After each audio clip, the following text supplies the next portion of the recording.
মহাকাশ বিজ্ঞান এখন প্রগতির শীর্ষে, কিন্তু বিজ্ঞান আর প্রযুক্তির এত উন্নতি সত্ত্বেও আজ অবধি ব্রহ্মাণ্ডের অন্য কোনো প্রান্তে মানুষ অচেনা কোনো প্রাণের সন্ধান পায়নি। কিন্তু 2 বছর আগে থেকে গ্লোবাল স্পেস এজেন্সি বারবার একটা নতুন সিগন্যাল পেতে শুরু করে। এমন সিগন্যাল আগে কখনো পাওয়া যায়নি। এই সিগন্যালের উৎস সন্ধান করে জানতে পারা যায় সেটা আসছে কয়েক কোটি আলোকবর্ষ দূরের একটা তারামণ্ডল বা গ্যালাক্সি থেকে, যেটা আস্তে আস্তে আরও দূরে সরে যাচ্ছে। এই তথ্য আবিষ্কারের পরেই বিজ্ঞানীরা সিদ্ধান্ত নেন এই রহস্য উদ্ঘাটন করতে একটা দুঃসাহসী মহাকাশ অভিযানের পরিকল্পনা করতে হবে। তার জন্য প্রয়োজন এমন এক মহাকাশযানের যার গতি আলোর থেকেও বেশি হবে। শেষ পর্যন্ত আজ সেই মহাকাশযান তৈরির কাজ সম্পূর্ণ হয়েছে। মহাকাশযানটার নামও বেশ উপযুক্ত, সেটার নাম হলো হোপ। কিন্তু হোপকে যদি তার সর্বোচ্চ গতিতে মহাশূন্যে পাড়ি দিতে হয়, তাহলে অটো পাইলট বা গ্রাউন্ড কন্ট্রোলের মাধ্যমে সেটা করা সম্ভব নয়। আলোর থেকেও দ্রুত গতিতে তাকে ওড়াতে গেলে মানুষের প্রয়োজন। তাই 4 জন বাছাই করা অভিজ্ঞ মহাকাশচারী ইতিহাসের সবথেকে গুরুত্বপূর্ণ মহাকাশ অভিযানটাকে সফল করার জন্য তৈরি হয়েছেন। অবশেষে যাত্রার শুভক্ষণ আসন্ন। পৃথিবীর মাটি ছেড়ে হোপ মহাকাশযান তার রকেট ক্যারিয়ারের পিঠে চেপে মহাশূন্যের দিকে রওনা দিল। ঘন নীল আকাশে পুরু ধোয়ার দাগ কেটে আরও ওপরে উঠে যাচ্ছে হোপ। এবার আমাদের মহাকাশযান বায়ুমণ্ডলের সীমানা পেরিয়ে যাচ্ছে। তৈরি হচ্ছে তার প্রথম অগ্নিপরীক্ষার সম্মুখীন হতে। তাকে এমন অসংখ্য অগ্নিপরীক্ষার মুখোমুখি হতে হবে তার অসীম যাত্রাপথে। তার সামনে এখন তাদের কক্ষপথে ভেসে থাকা অসংখ্য কৃত্রিম উপগ্রহের ধ্বংসাবশেষ, আবর্জনার জঙ্গল, যারা ঢেকে রেখেছে হোপের সামনে চলার পথ। তবে সৌভাগ্যের কথা, পাইলটরা এই ধরনের বাধা অতিক্রম করতে বেশ পটু। তাদের অসীম দক্ষতায় পৃথিবীর মায়া কাটিয়ে হোপ এখন মহাশূন্যে। এখন প্রশ্ন হলো, মহাশূন্যের যাত্রাপথে প্রথমেই কার সাথে দেখা মিলল? অবশ্যই পৃথিবীর একমাত্র উপগ্রহ আমাদের সবার প্রিয় চাঁদের। মজার ব্যাপার হলো, যদি একটা সাধারণ বিমানে পৃথিবী থেকে চাঁদে পাড়ি দিতে হয়, তাহলে পাক্কা 17 দিন সময় লাগবে। আর লাগবে প্রচুর বাতাস, যার মধ্যে দিয়ে ওই সাধারণ বিমানের পক্ষে সাঁতার কাটা সম্ভব হবে।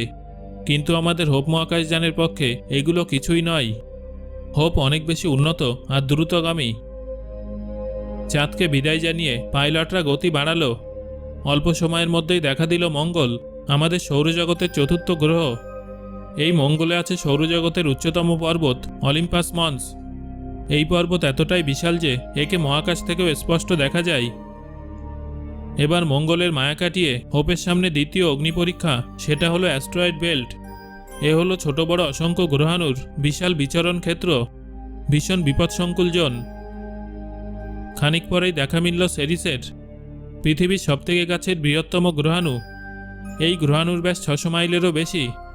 আয়তনে আমাদের গ্র্যান্ড ক্যানিয়নের দ্বিগুণেরও বেশি। পরের স্টেশন হলো বৃহস্পতি, আমাদের সৌরজগতের বৃহত্তম গ্রহ। এটা একটা গ্যাস জায়ান্ট। 89,000 মাইল ব্যাসযুক্ত এই গ্রহ পৃথিবীর থেকে 11 গুণ বড়। কিন্তু বৃহস্পতির গায়ে ওটা কি? ওটা একটা বিশালাকার ঘূর্ণিঝড়, যা কয়েক শতাব্দী ধরে হয়ে চলেছে। এটাই বৃহস্পতির সেই বিখ্যাত রেড স্পট, যেটা একাই পৃথিবীর আয়তনের দ্বিগুণ। বৃহস্পতির শক্তিশালী আকর্ষণকে পাশ কাটিয়ে হোপ এবার পৌঁছে গেল শনির সেই বিখ্যাত বলয়ের কাছে। এই বলয়ের উপাদান হলো বরফ আর পাথর। আমাদের পৃথিবী থেকে চাঁদের যা দূরত্ব, শনির বলয়ের বিস্তৃতিও ততখানি। এবার আর সময় নষ্ট নয়। ডিপ স্পেস ইঞ্জিনের আসল শক্তি পরীক্ষা করতে পাইলটরা গতি বাড়িয়ে সাবলাইট স্পিডে আরও 2টি গ্রহের কক্ষপথ পেরিয়ে গেল কয়েক মুহূর্তের মধ্যে। এবার দেখা প্লুটোর সাথে পৃথিবী থেকে এই বামন গ্রহ এতটাই দূরে যে শক্তিশালী টেলিস্কোপ ছাড়া একে প্রায় দেখাই যায় না। হোপ এবার প্রায় আলোর গতিতে ছুটছে, কিন্তু সামনেই কুইপার বেল্ট। এটাও একটা বিশাল গ্রহাণু ক্ষেত্র, আমাদের সৌরজগতের সীমানা। পাথর আর বরফখণ্ড দিয়ে ভর্তি এই অঞ্চলও কম কিছু বিপদসংকুল নয়। তার মানে হোপ আমাদের সৌরজগতের প্রায় শেষ প্রান্তে পৌঁছে গেছে। এবার আমাদের সৌরজগতের সীমানা নির্ধারক ওট ক্লাউডের গণ্ডি পার হতে হবে, কিন্তু গন্তব্য এখনও অনেক দূরে। আলোর গতিতে ছুটলেও সেখানে পৌঁছাতে অন্তত আরও 1 বছর সময় তো লাগবেই। তবে হোপ এখন তৈরি তার হাইপার জাম্প অর্থাৎ স্কিপ ড্রাইভের জন্য। চোখের পলক পড়তে না পড়তেই হোপ ওট ক্লাউডের মধ্যে ঢুকে পড়ল। এটা আমাদের সৌরজগতের সর্বশেষ গ্রহাণু ক্ষেত্র। তবে এটা আগের দুটো গ্রহাণু ক্ষেত্রের মতো বিপদসংকুল নয়, কারণ এই অঞ্চলের গ্রহাণুগুলোর একে অপরের থেকে বেশ দূরে দূরে ছড়িয়ে আছে। এবার শুরু বৃহত্তম মহাশূন্য। এবার নিরাপদে আবার স্কিপ করা যেতে পারে। এক লাফে চোখের নিমেষে হোপ কয়েক আলোকবর্ষ পার হয়ে গেল। এখান থেকে দেখা যাচ্ছে সূর্যের প্রতিবেশী নক্ষত্র দ্য প্রক্সিমা সেন্টাউরি আর তার দুই বড় ভাই আলফা সেঞ্চুরি এ আর বি কে। এই দিন সৌরজগতের কোনো গ্রহ বা উপগ্রহে কোনো প্রাণের অস্তিত্ব আছে কিনা তা এখনও জানা যায়নি। কিন্তু আর সময় নষ্ট করা চলে না। আবার স্কিপ করার জন্য তৈরি হলেন পাইলটরা। কিন্তু এবার মাত্র একটা না, পরপর বেশ কয়েকটা স্কিপ করে চলল হোপ। আর প্রত্যেক স্কিপে পার হয়ে যেতে লাগলো কয়েক হাজার আলোকবর্ষ।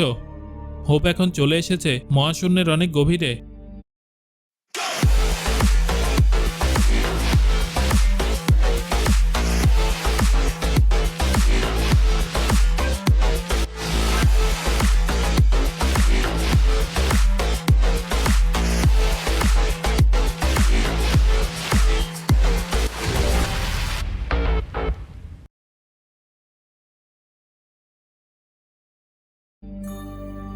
এখান থেকে গোটা মিল্কি ওয়ে গ্যালাক্সিকে দেখা যাচ্ছে। এ দৃশ্য ভোলার নয়, কিন্তু এখনও আকাশগঙ্গার সীমানার মধ্যেই আছে হোপ। তাই সময় নষ্ট না করে আরও অনেকবার স্কিপ করে যেতে হবে। কিন্তু একসময় থামতেই হলো। এখন প্রশ্ন হলো, কেন থামতে হলো? বিস্ফারিত চোখে মহাকাশচারীরা দেখতে লাগলেন বেশ কিছুটা দূরে একটা নক্ষত্রের জীবনাবসান। এমন বিস্ফোরণ মানুষ কখনো চোখের সামনে প্রত্যক্ষ করেনি।